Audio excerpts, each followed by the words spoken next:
into an Astro listen-in with crowd pleasers.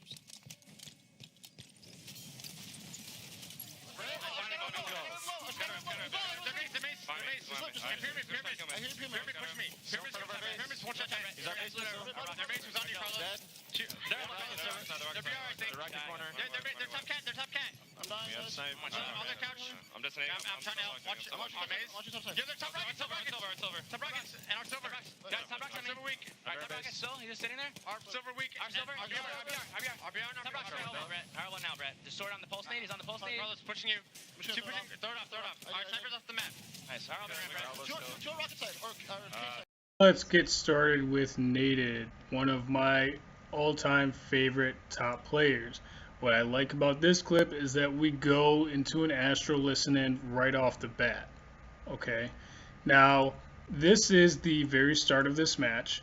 What I want to point out in this particular clip is not only the opening of this match and the movements that Brett makes, but also what he does after the opening of the match. Okay, in the beginning you hear a lot of dull or empty air because they're not talking to one another. Now that happens from time to time, so don't think that's really that big of a deal. However, it is important to let your teammates know what's happening in the beginning. Okay, now right here we can't see who's behind Naded.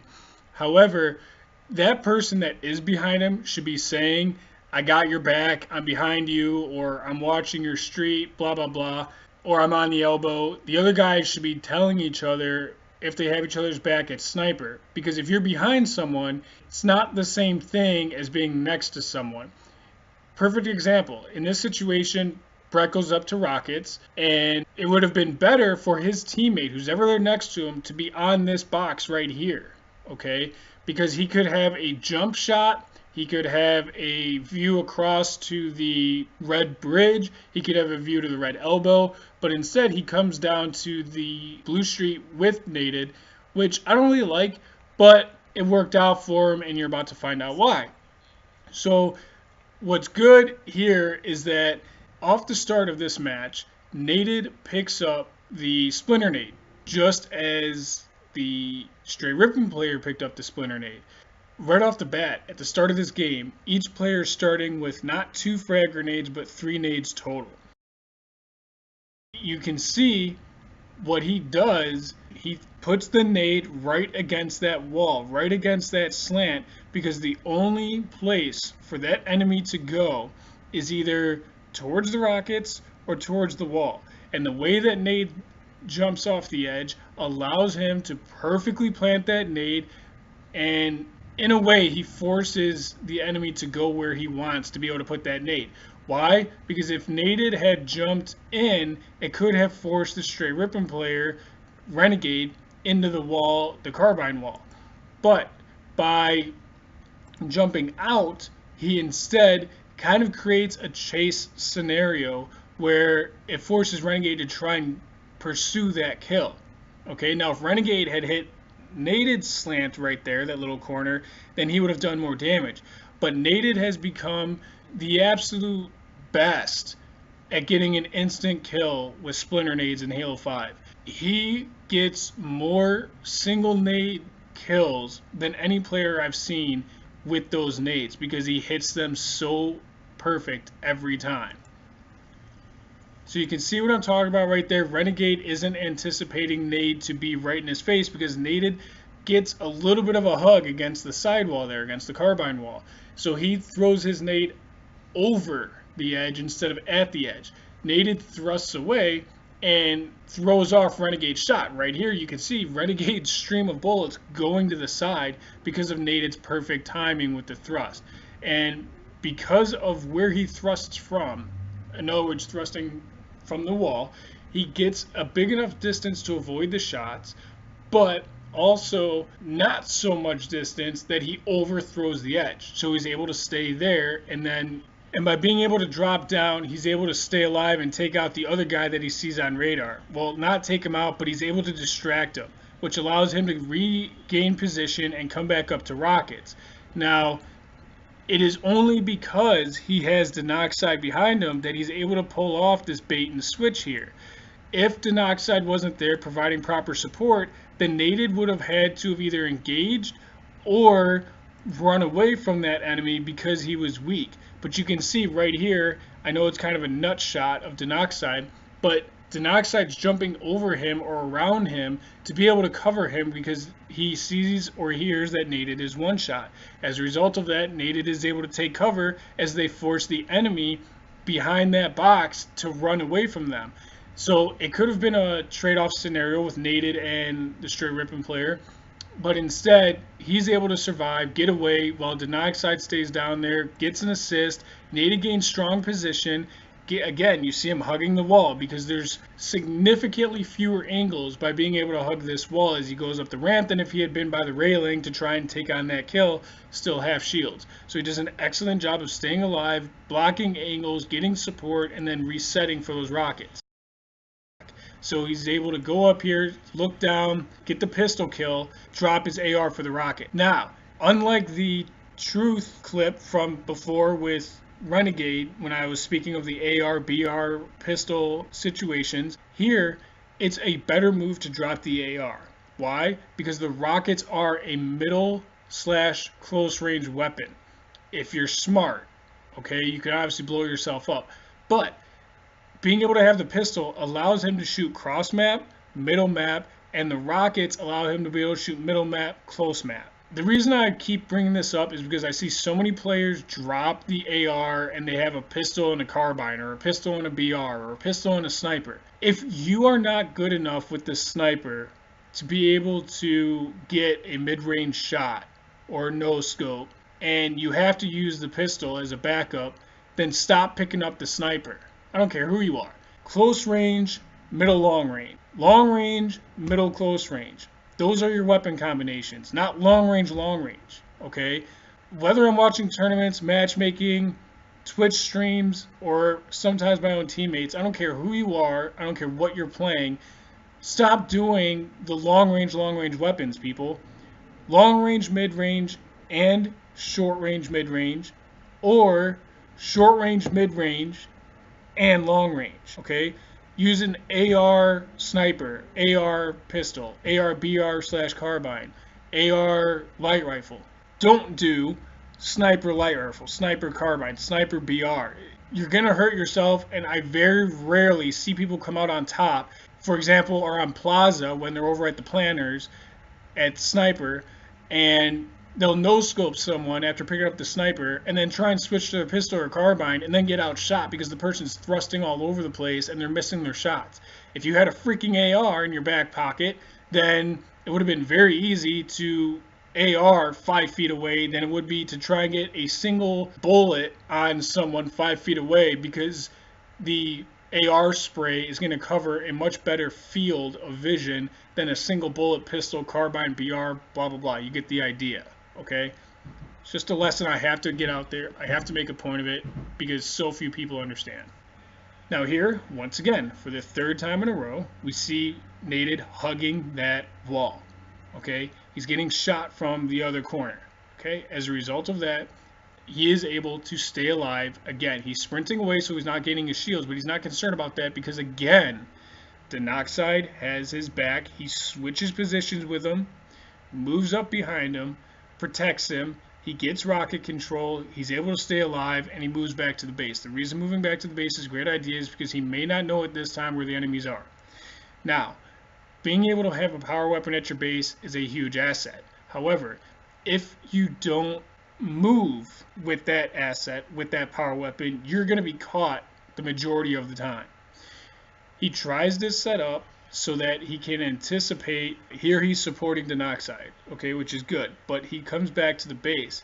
And the reason I don't like that move is because, as I said in the beginning, he could be more of an asset with the pistol if he had gotten up on that box or stayed over here by the elbow corner to be able to put shots on anyone that pushes in on Denoxide.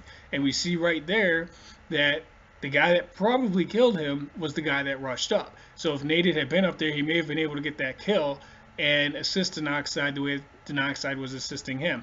So it's a bit of a mistake. It happens. Learn from it and move on.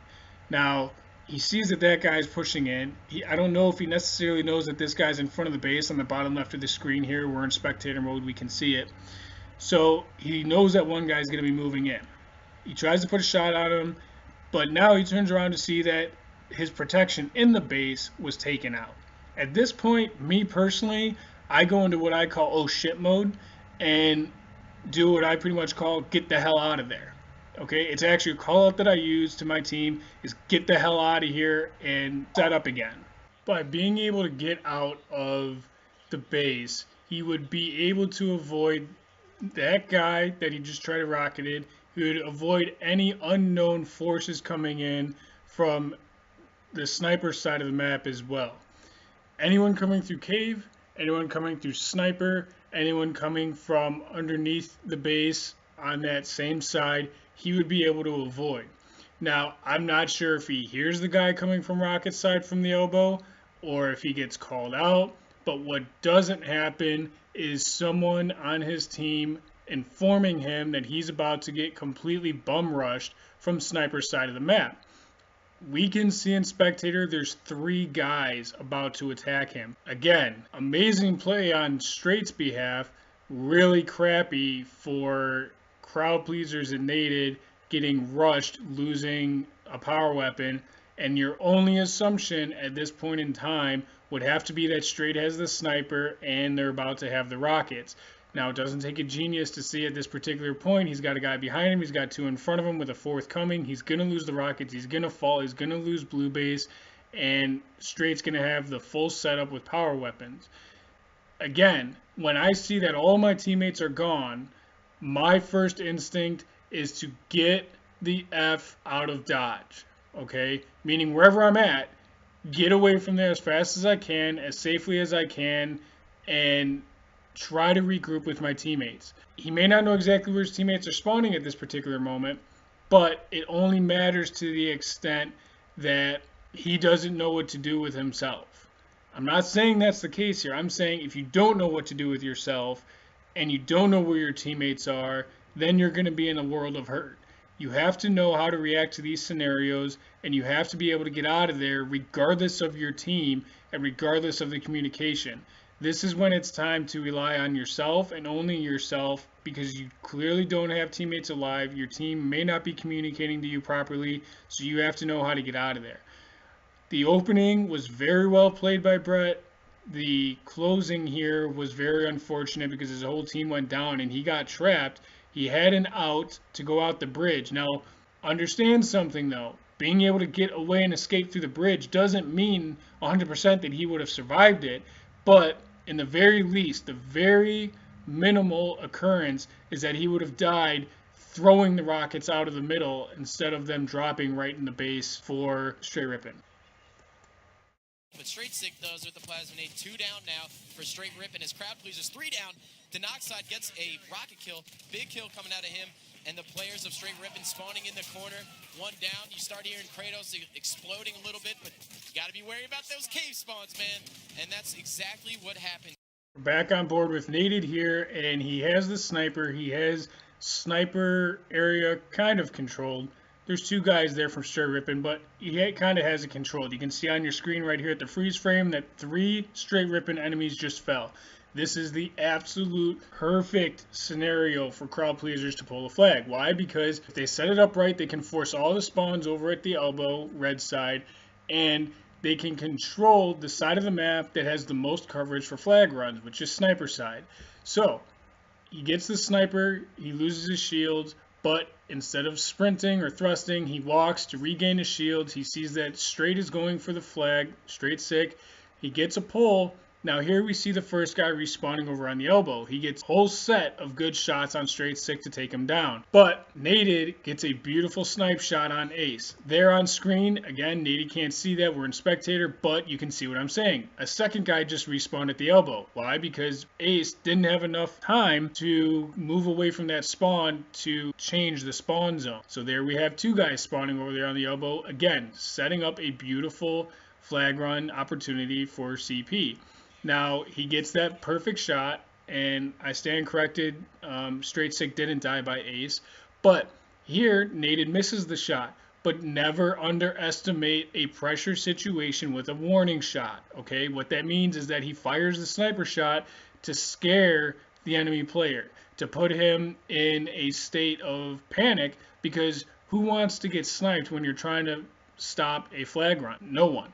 So he puts off a warning shot and he's able to pick up the flag and make a run for it, while APG has to hug the wall to evade being blasted in the face, which gives Naded the opportunity to grab and go. Now, what is unfortunate here is that he starts off a good run, but he takes a lot of damage. Okay, when you're taking damage like that, you have two options. You can do what I've said before, throw the flag and leave the flag and let your teammates come back for it, because right now we know a few things. We know that Str8 Sick is dead. You can see it on the kill feed and you can see it on the X on the screen.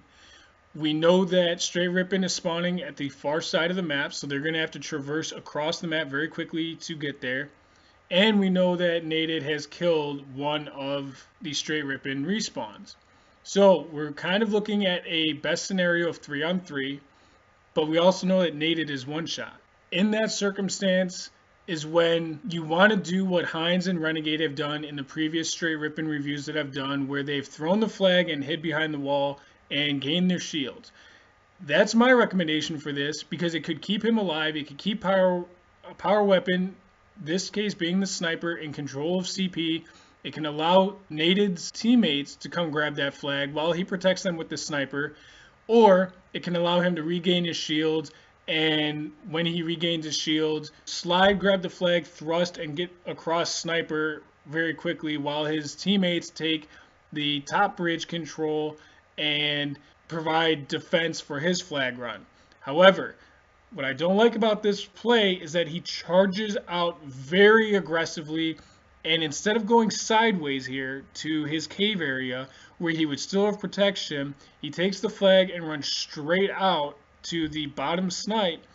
And the problem with that is that you have a huge window from the front of red rockets, red snipe, all of which can lay down fire on him when he launches himself out to throw that flag. And it makes his teammate vulnerable as well, because now he's got all these enemies looking in that direction. If his teammate peeks out from up top, which he does, to try and assist him, he's going to draw all the fire after they kill Naded, and he's going to get taken out. So it's a lose-lose situation, but if you throw it and you wait, then you create multiple different scenarios where you can successfully get a flag going. So there you see he throws it, he dies, and you see that Heinz is on screen, probably APG's on his way if he's alive, and you see his teammate right there getting ready, but he dropped because he was about to take a bunch of fire. Now on the screen right now, because a spectator, we can see it's a 2-on-2 scenario. I'm pretty sure that CP is unsuccessful in this flag run. So it just goes to further what I was saying, in that it's a very dangerous situation to not regain your shields. When you choose to be that aggressive, you're putting yourself at risk, yes, but you're creating a very negative balance for your teammates as well. And here you see, just as I mentioned, they lose sniper and Str8 Rippin takes it over. So the opening of the clip, the start, was very well played, but I would have liked to have seen it finished very differently and with more authority, by being able to work more cooperatively as a team. And again, that comes from experience, from chemistry with your team, from practice, that the new crowd pleasers together may not have, that Str8 Rippin does have, and they have displayed in the previous reviews.